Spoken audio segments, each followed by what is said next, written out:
the laundry detergent, the cleaning solution, and the candles that you can use on a regular basis, that if you're going to use this stuff anyway, might as well just get it from them, that are going to decrease the mold in your environment. Go ahead and Catherine, talk about those ones.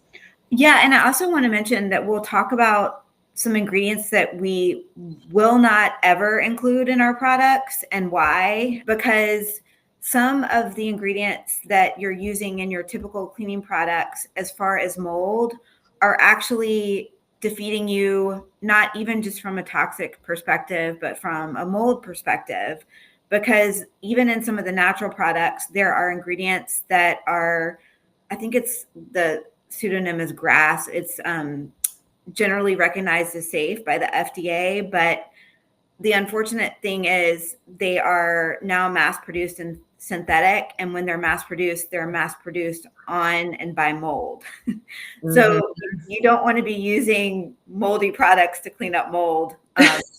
Right. It sort of defeats the purpose. We can talk about that. The neat thing too is that with some of the testing we'll talk about, the DIY testing and the products, even if you're just mold curious, you can take it off the table. Like you can be like, okay, I'm going to buy some of these inexpensive products and test kits and just start doing some of these things to see if it moves the needle for me. Because then if you take it off the table and you start to feel better, you know that maybe I need to start addressing this on a deeper level.